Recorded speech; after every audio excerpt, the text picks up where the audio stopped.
Olá, bom dia, boa tarde, boa noite e talvez também boa madrugada. Sempre tem alguém que às vezes trabalha de dia e trabalha de noite, né, de madrugada. Hoje é dia 25 de maio, é um sábado, agora são 16 horas da tarde. Estamos sentindo o primeiro frio do inverno, mas eu ainda não estou sentindo muito frio, não. E essa é a lição número 12 do segundo trimestre de 2019. O título da lição é Que viram em tua casa? Esse título é muito interessante, né? O que estão vendo na minha casa? O que estão vendo na minha vida? Na minha família? Enfim, né? E nós vamos estudar essa lição aqui, que é uma lição de tremenda importância. Ela foi publicada pela primeira vez no primeiro trimestre de 2016. Santíssimo e poderoso Deus, abençoe-nos nesse estudo para que nós possamos aprender e depois corresponder nesse assunto. Nosso lar, nossa casa, nossa família, devemos ser testemunhas verdadeiras de pessoas que são da mais alta nobreza celestial, conforme vamos ler agora no verso. Em nome de Senhor Jesus Cristo, amém. Então aqui o verso diz o seguinte, a primeira carta de Pedro, no capítulo 2, versículo 9, né? Então ele diz assim: vós, porém, sois raça eleita, sacerdócio real, não é um sacerdócio comum, é real, sacerdócio de rei, né? Da casa real. Nação santa, ou seja, separados dos povos, né, para sermos família de Deus, povo de propriedade exclusiva de Deus. Olha só que sucessão de elogios. Para quê? A fim de proclamardes as virtudes daquele que vos chamou das trevas para a sua maravilhosa luz. Sim, nós estávamos nas trevas. Que trevas são essas? Trevas do pecado, servindo ou fazendo coisas que levam à destruição, né? Que levam à tristeza, à ruína. Ruína em todos os sentidos. Ruína física como espiritual, né? Psicológica, enfim, que levam à morte, em última instância. É onde acaba tudo, porque para além da morte não existe mais nada para a gente conquistar, ou conquistar não, evitar, né? Bom, a história essa semana está baseada no rei Ezequias. O rei Ezequias foi um bom rei, mas cometeu um erro, né? Pelo menos um. Ele foi acometido de uma doença, o profeta foi lá e disse para ele: só Ezequias, arruma tuas coisas, bota a tua vida em dia, né? Acerta tuas contas, faz as pazes com quem você porventura tem que fazer, te prepara para ser salvo, porque você vai morrer nessa doença. Dessa cama você não levanta mais, você vai morrer. Deus me mandou dizer isso. Então era de Ezequias ter realizado essa orientação, né, da parte de Deus. Puxa, isso de certa forma é um privilégio. Não é nem um privilégio, sabe? Vou morrer daqui, não sei, 2, 3, 4 dias. Essa doença aqui eu não saio mais, estou em estágio terminal, né? Então tenho que me acertar com todo mundo para que eu esteja salvo. Nesse sentido é um privilégio. No sentido de saber que vai morrer, não é privilégio, claro que não. Deus não fez ninguém para morrer e ninguém quer morrer. Essa que é a verdade. Pois bem, Ezequias ficou arrasado. Virou para o lado, o profeta foi embora, virou para o lado da parede, começou a chorar, começou a pedir a Deus: Deus, eu não quero morrer, eu quero viver mais um pouco, etc e tal. E pediu, porque pediu com clamor a Deus. E Deus ouviu Ezequias, ouviu o rei Ezequias.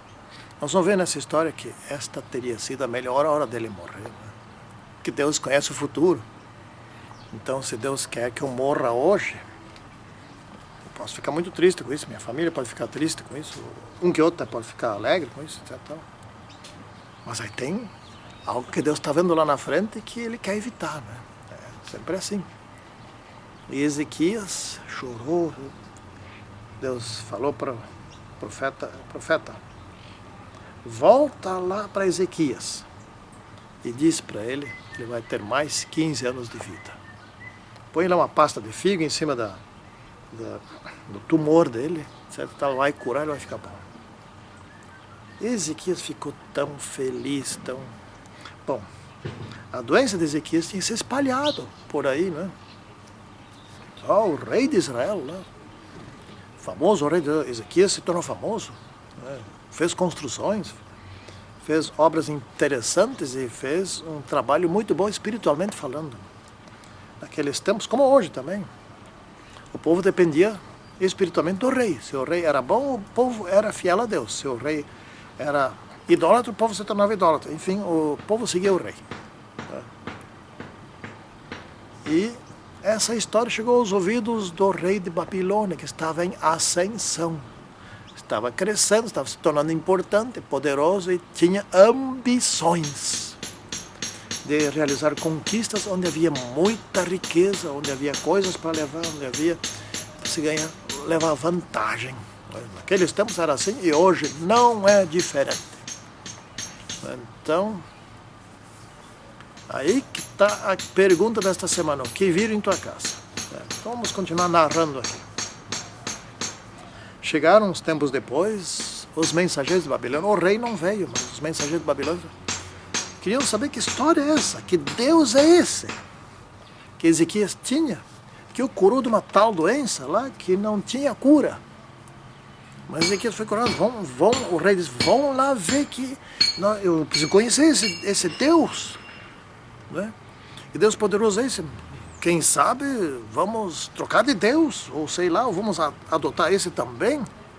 Enfim, esse é Deus. Nunca vi algum outro Deus fazer uma coisa dessas. Vão lá ver. Pergunte para ele, vejam lá. O que se passou lá? Porque naqueles tempos toda a nação tinha um Deus, mais de um.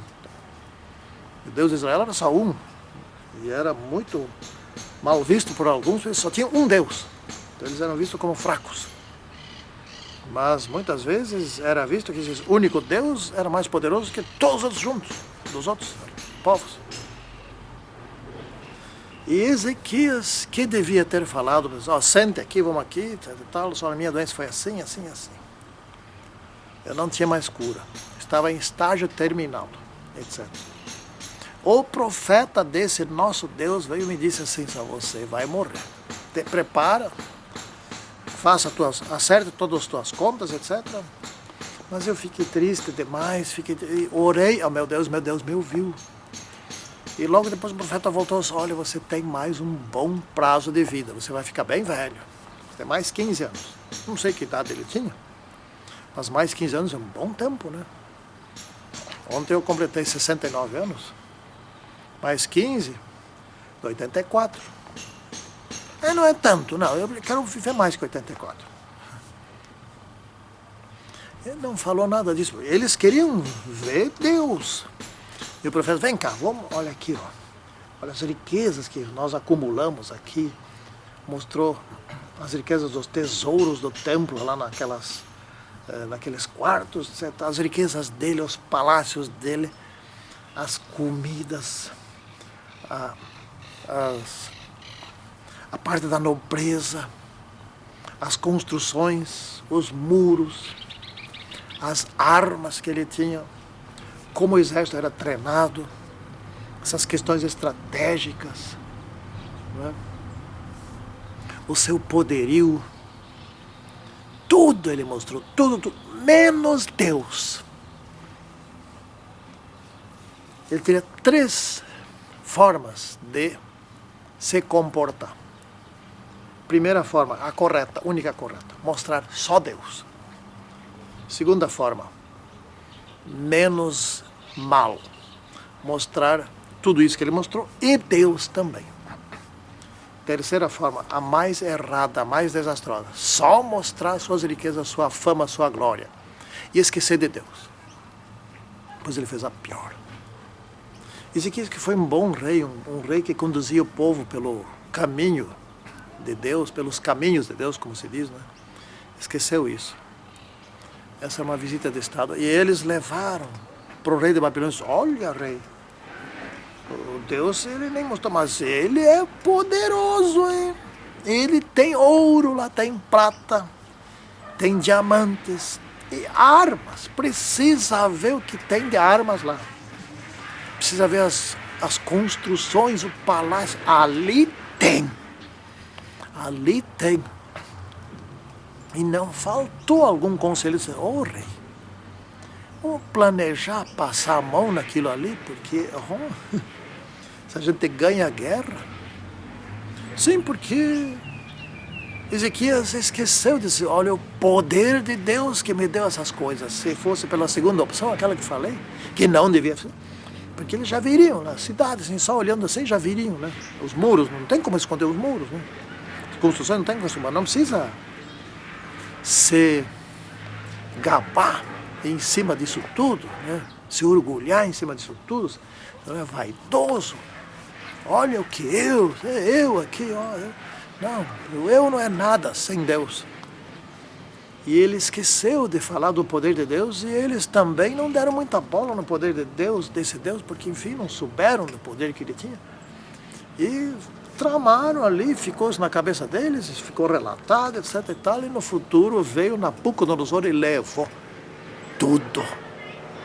Inclusive a ciência, os rapazes estudiosos, os inteligentes, os que bolavam as coisas, os que construíam as armas, os que faziam as construções, os engenheiros daquela época, os que tinham ciência na cabeça, os que bolavam, os que inventavam, tudo ele levou para a Babilônia. Deixou só o pessoal que não tinha essa capacidade, né? Ou seja, deixou um país pobre.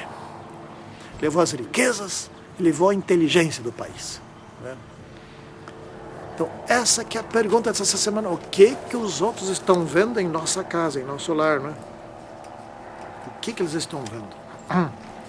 Em primeiro lugar, eles têm que ver uma família ordenada, uma família feliz, uma família saudável, uma família que se exercita, uma família que cuida do alimento, que cuida da parte espiritual, assim como da parte física, né?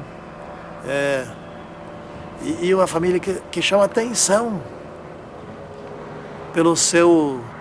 pela felicidade, alegria, amor que irradia dali.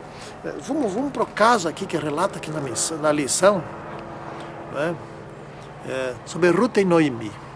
A Noemi foi com seu marido para a terra de Moab, e eles tinham 2 filhos, os 2 filhos casaram, faleceu o marido de Noemi, faleceram os 2 filhos, ficou Noemi com as suas 2 noras, Ruth e Orfa, né? Orfa, tá bom, eu vou embora. Noemi disse, olha, eu vou voltar para minha terra, estou sozinho aqui, mas Ruth quis voltar junto. Por que Ruth quis voltar junto? Porque ela viu na casa de Noemi o Deus que eles adoravam. Ela chegou a dizer isso, olha, teu povo é o meu povo, teu Deus é o meu Deus. Isso ela viu, né?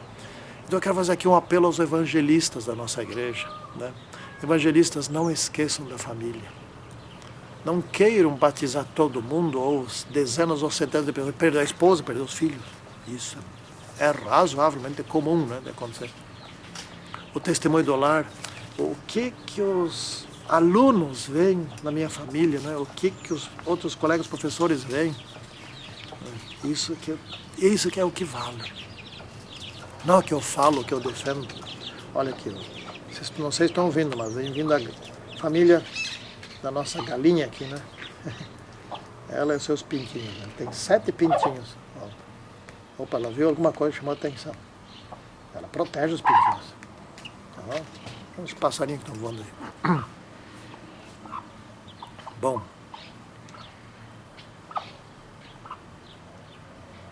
Lares divididos quanto à fé. Como é que se faz isso, né?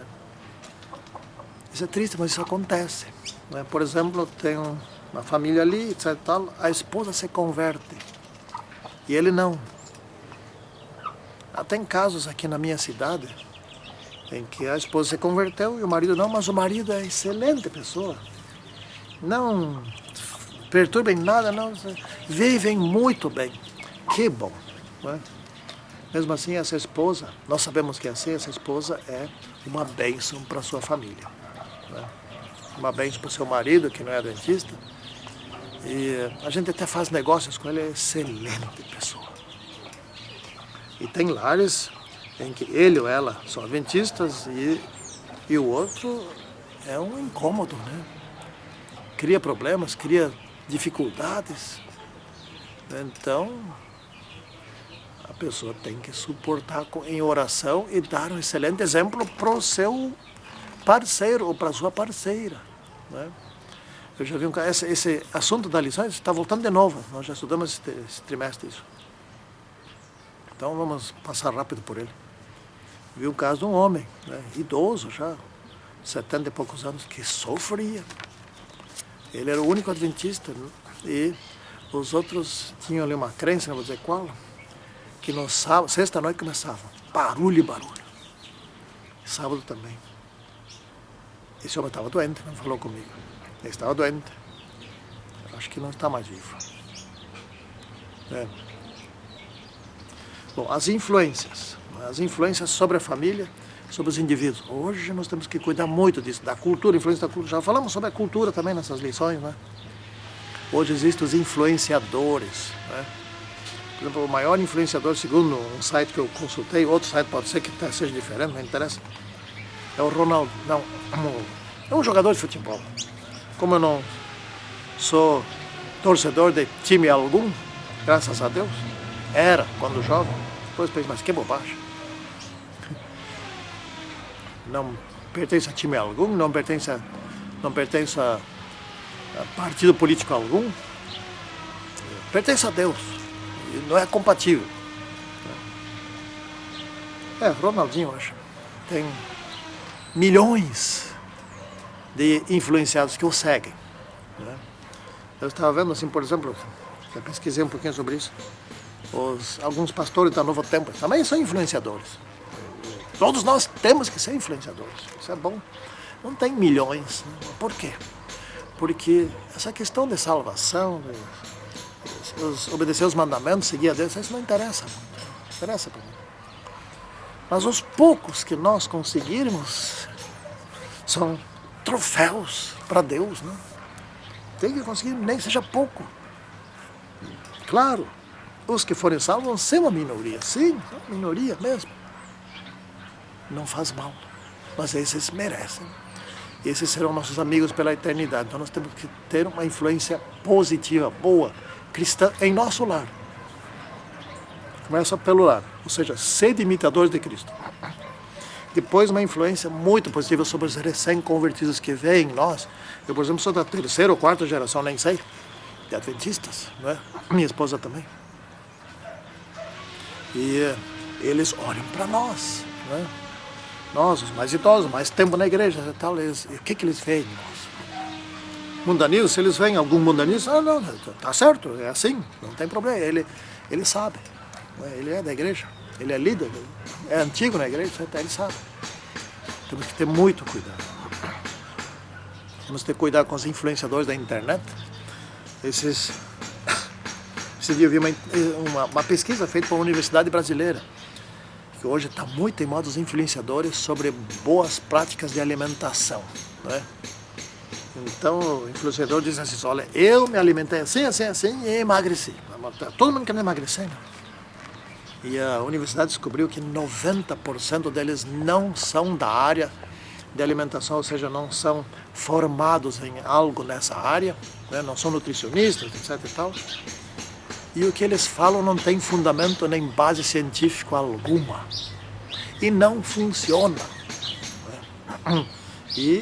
Mas eles têm uma capacidade, uma lábia para se expor que as pessoas acreditam e fazem aquilo ali e eles seguem essas pessoas por um bom tempo, depois desistem, né? O nosso lar tem que ser um centro de amabilidade contagiante. Olha só que título, esse de quinta-feira, né? Esse título é o mesmo, lá da lição de 2006. Até que valeu a pena reeditar ele, porque é um excelente título, né? Mas devia ter dito o autor dele. Eu anotei uma frase aqui: fazer o bem sem querer algo em troca. É a questão, por exemplo, da hospitalidade. Abraão, por exemplo. Abraão tinha o costume, era normal hospitalizar, receber as pessoas. Hospitalizar não, receber as pessoas, né? E qualquer pessoa que passasse por aquele vídeo, vem cá, descansa aqui um pouquinho, toma uma água, come alguma coisa, etc. E assim passou por ali pela casa dele o Senhor Deus, o Criador do Universo, Jesus Cristo, e 2 anjos. Ele, vem cá, sente aqui, vamos descansar um pouquinho debaixo da árvore aqui, já vou pedir para fazer um pão, uma comida para vocês, tomem aqui uma água, refaçam as suas forças, depois vocês vão, né? Assim também Rebeca e sua família receberam o enviado de Abraão para levar uma esposa para ele, né? Rebeca se tornou a esposa do filho de Abraão, né? E assim também Zaqueu subiu na árvore e queria ver Jesus, né? E como ele ficou feliz quando Jesus disse: eu vou tomar uma refeição em sua casa, né? Desce daqui depressa, porque eu quero ir para sua casa. Ele ficou feliz, recebeu e disse o seguinte: olha, eu vou devolver 4 vezes mais tudo aquilo que eu tirei dos outros, né? Então Jesus disse: ó, hoje veio a salvação para esta casa, né? Ou seja, centros, que título, né? Centros de amabilidade contagiante. Não é só centro de amabilidade, contagiante, ou seja, atrai, mas não contagia todas, né? Porque alguns dos líderes judaicos lá não gostaram que Jesus se hospedasse na casa de Zaqueu. Mas enfim, contagiou o povo, contagiou um monte de gente. E está na Bíblia, está contagiando ainda, né? E está contagiando nós, eu e você.